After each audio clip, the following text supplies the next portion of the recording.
Good evening and welcome to chemistry classes by Prakash. आप लोग सोच रहे होंगे कि बड़ी लंबा अंतराल हो गया वीडियो में, तो भाई उधर विश्वकर्मा पूजा था, फिर बारिश हो गया जिसके कारण से क्लास ना चला, इसलिए वीडियो क्लास चला ही नहीं तो वीडियो बनेगा कैसे। जो पढ़ाया जाता है वही वीडियो में बनाया जाता है। आइए, आज हम लोग लास्ट डे आप लोग पढ़े थे उत्प्रेरण के प्रकार वगैरह के बारे में।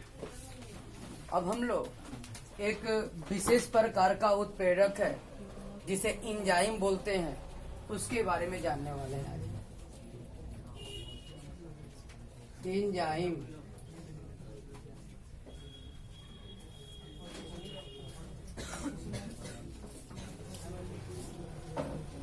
देखिए ध्यान से, एंजाइम क्या है। ए बहादुर देखिए इधर, एंजाइम दरअसल एक प्रोटीन अणु है। एंजाइम एक क्या है जी? प्रोटीन अणु है। जो क्या करता है बउआ? तो जो जैव रासायनिक अभिक्रियाओं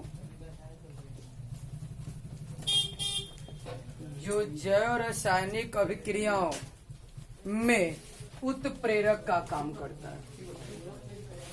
किसका काम करता है? जैव रासायनिक अभिक्रियाओं में उत्प्रेरक का कार्य करता है। कहने का मतलब हुआ कि जैव उत्प्रेरक का कार्य करता है। किसका काम करता है? जैव उत्प्रेरक का।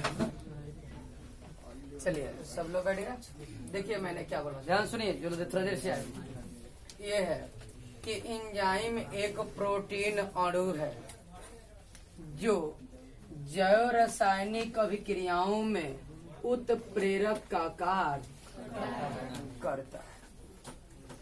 मतलब हमारे बॉडी के अंदर, यानी हम सजीवों के अंदर जो भी रासायनिक अभिक्रियाएं होती है, उन रासायनिक अभिक्रियाओं में उत्प्रेरक का कार्य कौन करता है? एंजाइम करता है।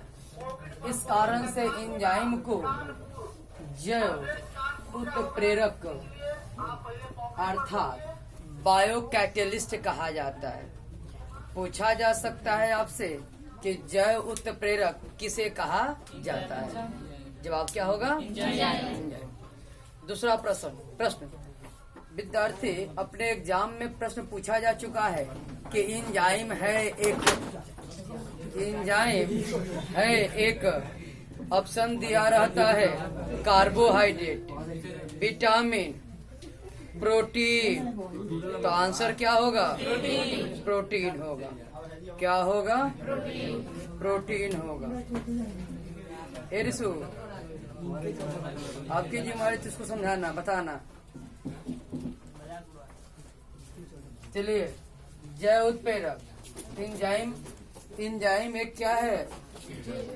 जैव उत्प्रेरक है जो जैव रासायनिक अभिक्रियाओं में उत्प्रेरित करता है। ध्यान रहेगा।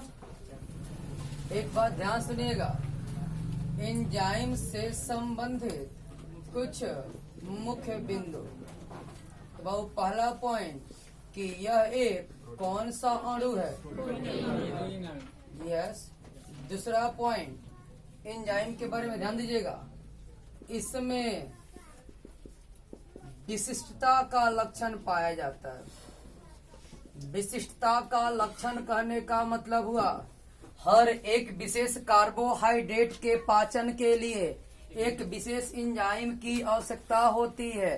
जैसे बताओ बउआ, वैसे एंजाइम के जब नाम की बात की जाती है तो बस उनके नाम के अंत में क्या लिखा रहता है? ASES। कार्बोहाइड्रेट के नाम के अंत में एज लगा दीजिए, उसके एंजाइम का नाम हो गया। जैसे दूध में पाया जाने वाला कार्बोहाइड्रेट कौन है? लैक्टोज, है ना बहू। इस लैक्टोज को तोड़ने वाला, यानी लैक्टोज के पाचन के लिए उत्तरदायी एंजाइम पूछा जाए तो कुछ नहीं, आप लैक्टेज लिख दीजिएगा, सिर्फ ASE लिख देना है बगल में लाके। जैसे मैं पूछूं कि बताओ बबुआ यूरिया के पाचन के लिए, तो कहोगे सर यूरिएज। क्या बबू? हो गया ना? तो ये चीज आपको ध्यान देना है कि किसी भी कार्बोहाइड्रेट के पाचन के लिए, हर एक कार्बोहाइड्रेट के पाचन के लिए एक विशेष एंजाइम की आवश्यकता पड़ती है, अर्थात इसके अंदर स्पेसिफिक नेचर होता है, विशिष्टता का लक्षण पाया। ऐसा नहीं है कि एक ही एंजाइम द्वारा हम कई कार्बोहाइड्रेटों का पाचन कर सकते हैं। यहाँ तक कि बहु प्रोटीन के पाचन के लिए भी अलग अलग एंजाइम, जैसे पेप्सिन, मैट्रिक में नाम सुने होंगे, पेप्सिन, ट्रेप्सिन, ये सब एंजाइम के नाम है। किसके नाम है? एंजाइम के नाम है। तो विद्यार्थी, एंजाइम के नाम के अंत में क्या लिखा रहता है अक्सर? हमने बोल दिया पेप्सिन, प्रोटीन के पाचन वाला, ट्रेप्सिन, उसी तरीके से बाबू जाइमेज, इन्वर्टेज, ये सब क्या है विद्यार्थी? एंजाइम है। क्या है बाबू? एंजाइम है। तो हम लोग को ये ध्यान में रखना है कि एंजाइम के बारे में क्या देखें हम लोग। तो पहला चीज कि एंजाइम एक प्रोटीन अणु है जो जैव रासायनिक अभिक्रियाओं में उत्प्रेरक का कार्य करता है। इस कारण से एंजाइम को जैव उत्प्रेरक कहा जाए। ठीक ना भाई लोग? फिर देखिए, एंजाइम के नाम के अंत में अधिकांशतः या सामान्यतः क्या रहता है बाबू? ASE। एंजाइम के विद्यार्थी मुख्य बिंदु पहला हो गया कि यह एक प्रोटीन अणु है। इसमें विशिष्टता का लक्षण पाया जाता है। ध्यान दीजिएगा, इसमें विशिष्टता का लक्षण पाया जाता है तथा ये बहुत उच्च क्रियाशील होता है। बहुत उच्च क्रियाशील होते हैं, जिसके कारण बाबू एंजाइम का मात्र 1 ग्राम लिया जाए ना तो भोजन के लगभग 1 लाख अणुओं को वह पचा सकता है। कितना बाबू? 1 लाख अणुओं को क्या कर सकता है? वो पचा सकता है। ये इतना अधिक क्रियाशील होता है। ओके, तो विद्यार्थी ये बहुत अधिक क्रियाशील होते हैं। नेक्स्ट पॉइंट याद कीजिए बाबू, उत्प्रेरक एक इंसान नहीं है, वह एक रासायनिक पदार्थ है। तो वो अग्र एवं पार्श्व दोनों अभिक्रियाओं के दर को समान रूप से प्रभावित करता है। यानी उत्क्रमणीय अभिक्रियाओं में दोनों अभिक्रिया के दर को यह समान रूप से प्रभावित करता है। बट एंजाइम के केस में ये नहीं होता है। एंजाइम के केस में उभयगामी अभिक्रियाएं नहीं होती है। उभयगामी अभिक्रियाओं को समान रूप से प्रभावित नहीं करता। मतलब हुआ कि दोनों दिशाओं में समान रूप से उत्प्रेरित नहीं करता। नेक्स्ट विद्यार्थी, एंजाइम के ऊपर जो भी एंजाइम होते हैं, एंजाइम की सतह पर छिद्र होते हैं। एंजाइम की सतह पे क्या होता है? वैसे तो विद्यार्थी, जब छिद्र की बात आया तो मुझे एक उत्प्रेरक और याद आया जिसका नाम होता है वर्णात्मक उत्प्रेरक। बाबू, वर्णात्मक उत्प्रेरक जिसे हम लोग आजकल सिम आ गया है, हाँ, बगल में क्या लगा दो तो क्या हो गया इसका नाम? जियोलाइट। जियोलाइट जो है ना, उसे ही विद्यार्थी वर्णात्मक उत्प्रेरक कहा जाता है। क्या कहा जाता है?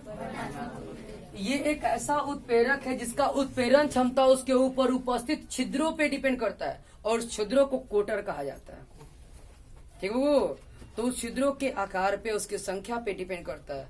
तो कहीं अब ऑब्जेक्टिव में मिल जाए ऐसा कि वे सभी उत्प्रेरक जिनका उत्प्रेरण क्षमता उसकी सतह पे उपस्थित छिद्रों पे डिपेंड करता है, क्या कहलाते हैं? जिसे क्या बोलते हैं? इसका सबसे ज्यादा उपयोग पेट्रो रसायन में किया जाता है। पेट्रो रसायन में उपयोग होने वाला वर्णात्मक उत्प्रेरक ZSM5 है। पेट्रो रसायन, पेट्रोलियम। चलिए बबुआ, एंजाइम की सतह पे क्या होता है? छिद्र होते हैं जिनका आकार एक उचित रेंज का होता है, जिससे जो भी भोज्य पदार्थ या जो भी रसायन आसानी से आर पार कर जाए, जिससे उनका पाचन तेजी से हो सके। नेक्स्ट देखूगा, ये एंजाइम जो है एक निश्चित ताप पर काम करता है।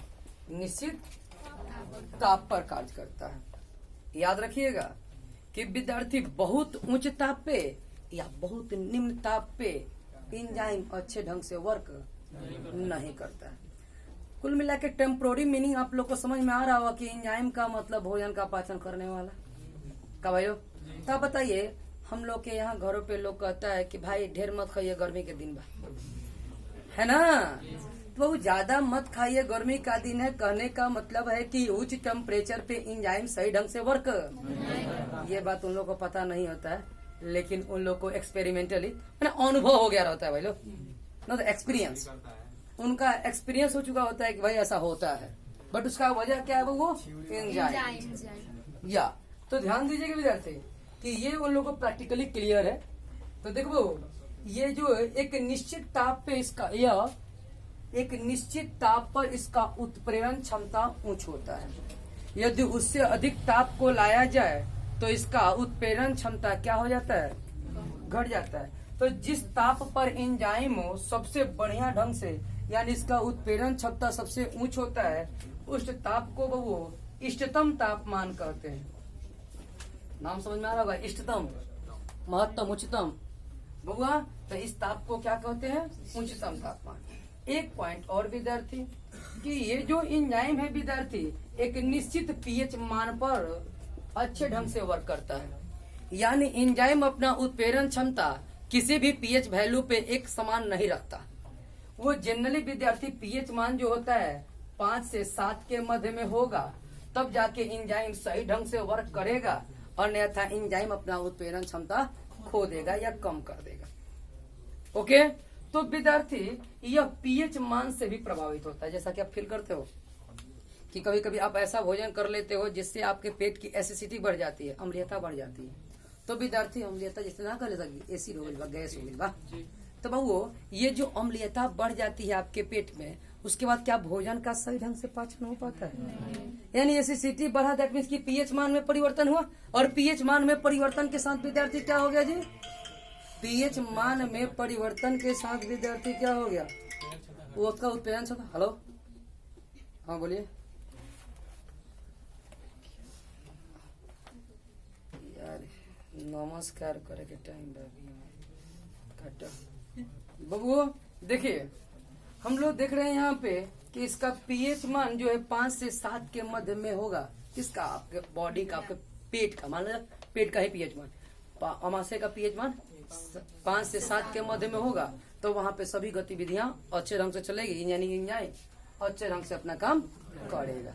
तो उम्मीद करता हूँ कि विद्यार्थी एंजाइम के बारे में आपको कुछ बात समझ में आ रही होगी। वे उत्प्रेरक के बारे में मैंने बताया था कि उत्प्रेरक कभी किसी रासायनिक अभिक्रिया को प्रारंभ, तो एंजाइम भी एक उत्प्रेरक है, इसलिए भी किसी रासायनिक अभिक्रिया को प्रारंभ नहीं करता। एक बार फिर ध्यान से देख लीजिएगा, उसके बाद वीडियो को बैक करके और फिर विद्यार्थी पूरा बात को लिख लीजिएगा। ध्यान से सुनिए। एंजाइम तो वे सभी उत्प्रेरक जो जैव रासायनिक अभिक्रियाओं को उत्प्रेरित करता है क्या कहलाता है, अर्थात एंजाइम एक जैव उत्प्रेरक है। इसके नाम में सामान्यतः एज लगा रहता है। ओके, इससे संबंधित मुख्य बिंदु जहाँ से ऑब्जेक्टिव प्रश्न आ सकते हैं हमारे लिए, तो ये क्वेश्चन आ चुका है यहाँ वाला कि एंजाइम है एक प्रोटीन अणु, यह एक प्रोटीन अणु है। इसमें विशिष्टता का लक्षण पाया जाता है, यानी हर एक विशेष जैव रासायनिक अभिक्रिया को संपन्न कराने के लिए एक विशेष उत्प्रेरक की आवश्यकता, यानी विशेष एंजाइम की आवश्यकता पड़ती है। जैसा कि मैंने यहाँ दिखा दिया कि बबुआ दूध में जो लैक्टोज पाया जाता है, उसके पाचन के लिए एंजाइम कौन चाहिए, यूरिया के पाचन के लिए क्या चाहिए, प्रोटीन के पाचन के लिए पेप्सिन और ट्रिप्सिन। यहाँ देखिए ये जो सुक्रोज होता है, सुक्रोज को ग्लूकोज और फ्रुक्टोज में तोड़ा जाता है, किसके द्वारा, इन्वर्टेज के द्वारा। फिर ग्लूकोज से इथाइल अल्कोहल बनाया जाता है, किसके द्वारा, यानी हर एक पदार्थ के लिए, हर एक कार्बोहाइड्रेट के लिए एक अलग उत्प्रेरक की आवश्यकता पड़ती है। नेक्स्ट है, ये बहुत अधिक क्रियाशील होता है। यस, इसकी क्रियाशीलता बहुत होती है। लोग कहने के लिए कह देते हैं कि पेट नहीं होता तो हमें इतना मेहनत, लेकिन गलत बोलते हैं। उनको जाके समझाइए लोग, जी नहीं, आपकी बॉडी में यदि एंजाइम नहीं होता तो आपको इतना ज्यादा मेहनत, क्योंकि एंजाइम ही है जो खाना को इतना तेजी में पचाता है। वरना एंजाइम नहीं होता तो जो आप एक बार भोजन कर लेते हैं, हजारों वर्ष तक वही भोजन चलते रहता, नहीं बना रहता उसी तरीके से। इतना ना मंद गति से पाचन होता। बात समझ में आ रही है? तो अब उन लोग जो भी कहें कि पेट नहीं होता तो मुझे इतना मेहनत, उनको समझाइए कि नहीं, पेट नहीं, एंजाइम क्या बाबू, एंजाइम। यस बबुआ, ये बहुत अधिक क्रियाशील होते हैं। नेक्स्ट है, यह उभयगामी अभिक्रियाओं को समान रूप से उत्प्रेरित, यानी अग्र और पार्श्व अभिक्रिया के दर को एक समान रूप से उत्प्रेरित। इसका लक्षण थोड़ा सा अन्य उत्प्रेरकों से डिफरेंट है। एंजाइम की सतह पे बहुत सारे क्या होते हैं, छिद्र होते हैं। ये एक इम्पोर्टेंट पॉइंट है विद्यार्थी, कि एंजाइम एक निश्चित ताप पर वर्क करता है। यदि उससे उच्च या निम्न ताप करने पर उसका उत्प्रेरण क्षमता घट जाता है। तो बबुआ, कभी कभी ऑब्जेक्टिव में क्वेश्चन दे सकता है कि एंजाइम की उत्प्रेरण क्षमता प्रभावित होती है। ऑप्शन ए ताप से, ऑप्शन बी पीएच मान से, ऑप्शन सी ए तथा बी दोनों, ऑप्शन डी इनमें से क्या मानेंगे? हाँ, तो ऑब्जेक्टिव के लिए भी रेडी रहना हम लोगों को। चलो, तो विद्यार्थी, ये जिस महत्तम ताप पे एंजाइम की उत्प्रेरण क्षमता उच्चतम होती है, उस ताप को क्या बोलते हैं विद्यार्थी? उसी तरीके से एंजाइम का उत्प्रेरण क्षमता जो है पीएच मान पे भी निर्भर, एक निश्चित पीएच मान के रेंज में उसका उत्प्रेरण क्षमता उच्चतम होता है। और पीएच मान का रेंज क्या है? 5 से 7। Okay, any doubt? चलिए, तो इस चीज को आप सब क्या करेंगे कि वीडियो को बैक करके लिख लेंगे। आइए 2-3 छोटे छोटे पॉइंट है, मैं उसको भी बता दूं। विद्यार्थी, उत्प्रेरक से संबंधित कुछ विशेष बात ध्यान देना। उत्प्रेरक से संबंधित कुछ विशेष बात, जिसको मैंने अभी ही बोल दिया कि उत्प्रेरक कभी किसी रासायनिक अभिक्रिया को प्रारंभ नहीं करता। उत्प्रेरकों में विशिष्टता का लक्षण पाया जाता है, वो रिवर्सिबल रिएक्शन को समान रूप से प्रभावित होता है एंजाइम को छोड़ करके। इसकी वजह से साम्य अवस्था या साम्य बिंदु प्रभावित नहीं होता है। और विद्यार्थी, अब मुझे क्या करना है? उत्प्रेरक, चूंकि अभी अभी हम लोग देखा कि एंजाइम एक उत्प्रेरक है, तो बाबू एंजाइम एक उत्प्रेरक है। यहाँ उत्प्रेरक से संबंधित 3 ठो पद। पहला, उत्प्रेरक वर्धक। दूसरा, उत्प्रेरक विष। रे कौन भगा हो रखे बीच में भगा तो पागल हो गया मर देखेगा। उत्प्रेरक विष। और अगला क्या है? संदमक। देखो ध्यान से इधर, उत्प्रेरक वर्धक। उत्प्रेरक का इंग्लिश बबुआ कैटेलिस्ट, अब वर्धक का प्रमोटर। तो इसका इंग्लिश होता है कैटलिस्ट प्रमोटर। विष का इंग्लिश पॉइजन। तो ये होता है कैटलिस्ट पॉइजन, और ये होता है इनहिबिटर। ध्यान दीजिएगा क्या बाबू, प्रमोटर यानी वर्धक, ये क्या होते हैं? इनको आप समझने के लिए ऐसा समझे कि कोई विद्यार्थी एग्जाम देता है और किसी कारणवश उसका रिजल्ट थोड़ा सा असंतोषजनक आ जाता है या रिजल्ट नहीं आता है, तो समाज में 3 तरह के लोग होते हैं। कुछ ऐसे जो कहते हैं कि कोई बात नहीं, आप अच्छा कर सकते हो, अभी से लोगों आप अच्छा कर जाओगे, यानी वो उसके हौसला को उसको प्रमोट करते हैं। तो उनको हम लोग बोलेंगे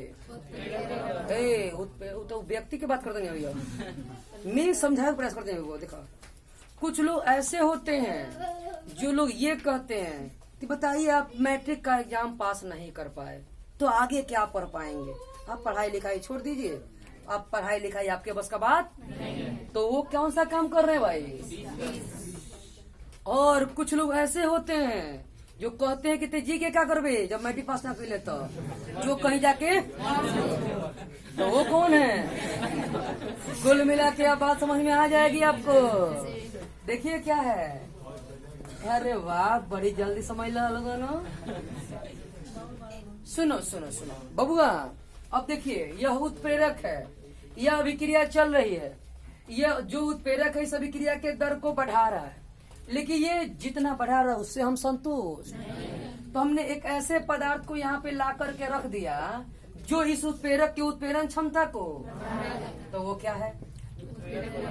ध्यान दीजिएगा, जो लड़कुआ के पढ़े के प्रमोट करत लखलो बताओ, तो वे सभी रासायनिक पदार्थ जो उत्प्रेरक के उत्प्रेरण क्षमता को बढ़ा देते हैं उत्प्रेरक वर्धक कहलाते हैं, और वे सभी उत्प्रेरक जो उत्प्रेरक के उत्प्रेरण क्षमता को घटा देते हैं क्या कहलाते हैं? और ध्यान दिया लोगों, वे सभी रासायनिक पदार्थ जो उत्प्रेरक के उत्प्रेरण क्षमता को अप्रभावित यानी ये इसके उत्प्रेरण क्षमता को प्रभावित, सीधा अभिक्रिया को ही, बात बुझा के लो। जो एग्जाम्पल अगला पहले दिला नहीं है, क्यों पढ़ी कि ना पढ़ी एक बारे में नहीं कह, सीधा बबू तब बुझा गई संदमक वाली कहानी। तो बबुआ, वे सभी रासायनिक पदार्थ जो उत्प्रेरक के उत्प्रेरण क्षमता को प्रभावित किए बिना अभिक्रिया को ही बंद कर देता है, अभिक्रिया को ही तो क्या कहलाते हैं? तो वे सभी रासायनिक पदार्थ जो उत्प्रेरक के उत्प्रेरण क्षमता को क्या कहलाते हैं? वे कैटलिस्ट पर मोटर कहलाते हैं, वर्धक कहलाते हैं। वे सभी रासायनिक पदार्थ जो उत्प्रेरक के उत्प्रेरण क्षमता को क्या कहलाते हैं? और वे सभी रासायनिक पदार्थ जो उत्प्रेरक के उत्प्रेरण क्षमता को प्रभावित किए बिना अभिक्रिया को ही बंद कर देता है, क्या कहलाता है? संदमक। चलिए, अच्छी बात है। आइए हम इनके एग्जाम्पल की ओर बढ़ते हैं। इसके लिए तो कोई विशेष एग्जाम्पल नहीं, ये सिर्फ डिफाइंड टर्म आप याद रखिए। यदि ऑब्जेक्टिव में देता है कि वह रासायनिक पदार्थ जो कि रासायनिक अभिक्रिया के उत्प्रेरक के उत्प्रेरण क्षमता को प्रभावित किए बिना ही अभिक्रिया को रोक देता है, क्या कहलाता है? बस। आइए, उत्प्रेरक वर्धक। बबुआ, हम लोग एक टर्म पढ़े थे, एवं बोल, हैबर विधि द्वारा किसका निर्माण होता है? अमोनिया का। हैबर विधि द्वारा अमोनिया के निर्माण में प्रयुक्त होने वाला उत्प्रेरक, खड़ा करो बेटा, बेटा अनिल बोलो। हाँ, हैबर, हाँ लोहा। हैबर विधि द्वारा अमोनिया के निर्माण में प्रयुक्त होने वाला उत्प्रेरक आयरन है। गुड बबुआ, याद करो, N2 plus H2 goes on NH3। ध्यान दीजिएगा बबुआ, यहाँ पे हम लोग किसका उपयोग किए थे? ध्यान देखे रहो दीजिए के बाद। चलो, तो यहाँ पे आयरन हो गया ना, ये आयरन किसका काम कर रहा है? उत्प्रेरक। अब हम इसके उत्प्रेरण क्षमता से संतुष्ट नहीं है, तो इस उत्प्रेरक के भी उत्प्रेरण क्षमता को क्या करेंगे? बढ़ाए के लिए विद्यार्थी का यूज कर देंगे? MO। ठीक बाबू, तो ये जो मोबिडियम हम लोग रासायनिक पदार्थ का उपयोग किए हैं, ये हमारा क्या है जी? तो विद्यार्थी, यह इसके उत्प्रेरण क्षमता को क्या कर रहा है? बढ़ा रहा है। इसलिए विद्यार्थी, यह MO क्या कहलाएगा? उत्प्रेरक वर्धक कहलाएगा। कोई दिक्कत? चलिए, अब देखिए विद्यार्थी, यह N2 plus H2 goes on NH3, चूंकि यह एक रिवर्सिबल रिएक्शन है, लोहा उत्प्रेरक का काम कर रहा है, अभिक्रिया के दर को बढ़ा रहा है, संतुष्ट नहीं है, एमओ का यूज कर दिए, एकाएक अभिक्रिया का दर काफी हाई, तो हम उससे भी ना खुश हैं कि भाई ये अब अनियंत्रित ढंग से हो रही है, इसको नियंत्रण में लाया जाए। तो हम ऐसे रासायनिक पदार्थ का उपयोग करेंगे जो इनके दर को क्या कर देगा। तो विद्यार्थी, वह रासायनिक पदार्थ कौन है? H2S। H2, तो यह अभिक्रिया के दर को घटा रहा है, तो कौन है? यानी उत्प्रेरक की उत्प्रेरण क्षमता को घटा रहा है, तो विद्यार्थी यह क्या कहलाएगा? तो अब क्वेश्चन पूछा जाए कि हैबर विधि में उत्प्रेरक वर्धक के रूप में कौन यूज होता है? और विद्यार्थी, उत्प्रेरक विष के रूप में।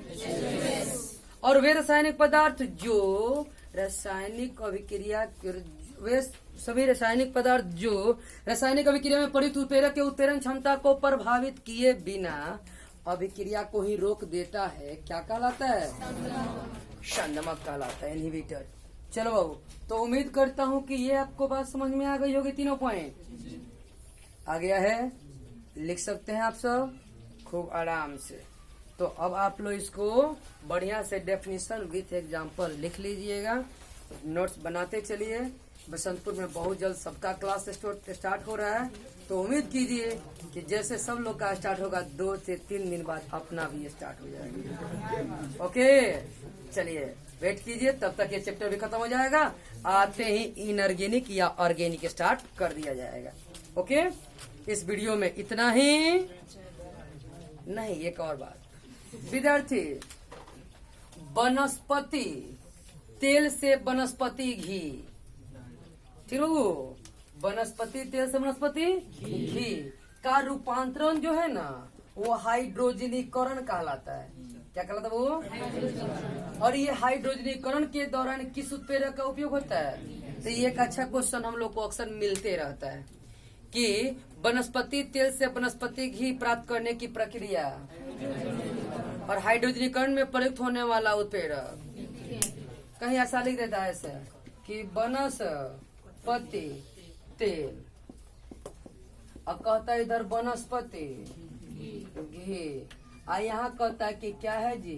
ए। बताइए का पहचान करे तो कहब जे ए उत्प्रेरक निकल हो आंसर। ठीक बा बाबू, चलिए अब इस वीडियो में इतना ही आज के लिए। कब? जय हिंद, जय भारत।